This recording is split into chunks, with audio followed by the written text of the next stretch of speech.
կանգնեք, այստեղ հենց կանգնեք։ Ահա։ Միացել եք ստորագրահավաքին։ Միանշանակ այո։ Եվ ինչ եք ակնկալում այս անգամ գոնե լսելի կլինեք։ Սիրելի լրագրողներ, եկեք ֆիքսենք եւ արձանագրենք, որ այս հարկային փոփոխությունները միայն եւ միայն հարկային բեռի ավելացման մասին է։ Հարկային բեռի ավելացման մասին է A եւ B շրջանառության հարկը որպես այդպիսին հարկատեսակ շրջանառությունից հանելու մասին է։ Այս ֆիքսենք եւ արձանագրենք։ Առաջի եռամսյակի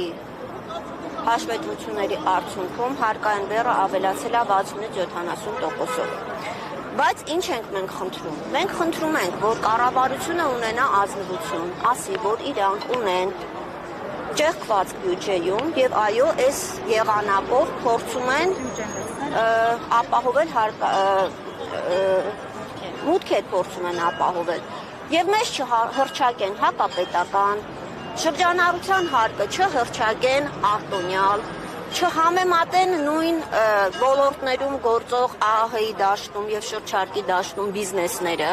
հա, հիմնավորում են, որ 2.1-ից 2.8% տարբեր հարկեր են վճարում։ Նույն ոլորտում գործունեություն ծավալող տնտեսվարողները, որովհետեւ չի կարելի հասարակ քաղաքացուն, չգիտեմ, շրջանավարտ ուսանողին, նորաստեղծ ընտանիքի ստեղծված բիզնեսը համեմատել տասնամյակներով ապուրինի, արտոնյալ, զարտուղի ճանապարհներով ձեռք բերված բիզնեսների, այդ եկամուտները կապիտալիզացրած բիզնեսների, ՍՊ-ների եւ գրուպերի հետ այդ մարդկանց դնել նույն հարթության վրա պարզապես չի կարելի։ Բայց մի ամտություն չի 7 տարի նույն դասարանում մնացած կառավարությունից նման սպասելիքներ ունենան։ Չէ, գիտեք ինչ, եւ դուք բոլոր դեպքերում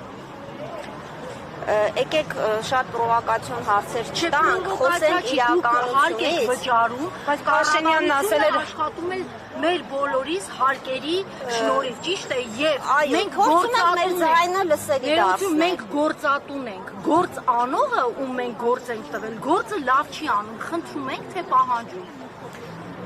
Եվ խնդրում ենք եւ պահանջում ենք զուգահեռ։ Խնդրում ենք եւ պահանջում ենք հիմնավորելով փաստարկները։ Իսկ դուք ձեզ հերոս զգում եք, որովհետեւ Փաշինյանն ասում էր, որ հարկատուն հերոս է։ Գիտեք, հերոս չէ, տենց ամպագորգոր պետք չի ասել, պարզապես Հայաստանում ապրելը, ինչ-որ բան ստեղծելը եւ հարկեր վճարելը իրոք դժվար է։ Իրոք դժվար է։ Հիմա մի հատ Տիգրան Մեծի պողոտայով քայլեք, սա քաղաքի կենտրոն է, տեսեք ինչքան խանութներ կան փակված։ Բիզնեսը որպես այդպիսին շատ դատապարտված է Հայաստանում, շատ դատապարտված է, որովհետև եւ մրցակցությունն է անարդար,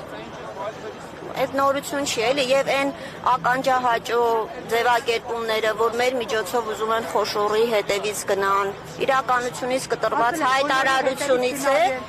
որովհետև գիտենք, որ Հայաստանում պայմաններ թելադրում է խոշորը, փոքրը այլ ընտրանք չունի, կամ կընդունի այդ պայմանները, այդ խաղի կանոնները, կամ պարզապես գոյություն չունենա։ Իսկ չեք տեսնում միտում հենց դրանով ուզում են փոքր եւ միջին բիզնեսը ընդհանրապես անել եւ ընդհանրապես Հայաստան, եթե կառավարությունը հայտարարում է, որ որդեգրել են քաղաքականություն, որ շրջանառության հարկը որպես այդպիսին հանում են, բոլորին տանում են ՆԴՍ-ի դաշտ, շատ ակնհայտ է, որ այդտեղ 90%-ը այդ մրցակցությունից դուրս է մնալու եւ պարզապես փակվելու է։ Պարզապես փակվելու է։ Հիմա մեր խնդրանքը, որպեսզի հենց այդ է մեր խնդրանքի ամբողջ էությունը, որ տեսնեն, որ կա, այս թացը չորի հետ պետք չի խառնել։ Այս մարդիկ կան, այս մարդիկ ինքնազբաղված մարդիկ են, մեծամասամբ թոշակառու են, բայց իրանց օրը 1000 դրամ մի մրգի փող կամ իրենց թորնիկին մի կոնֆետի փող կարողանում են բոլոր դեպքերում վաստակել։ Պետք չի այդ մարդկանց ազգի դավաճան հռչակել։ Պետք չի այդ մարդկանց հռչակել, որ իրանք հարկերից կամ տուրքերից խուսափում են։ Չէ, այդ մարդիկ կան, ռեալ մարդիկ են, գոյություն ունեն, ապրում են։ Պետք չի այդ մարդկանցից պահանջել խորը, հաշվապահական, մասնագիտական գիտելիքներ եւ ստիպել, որ իրանք կրթվեն։ Մերսի շատ։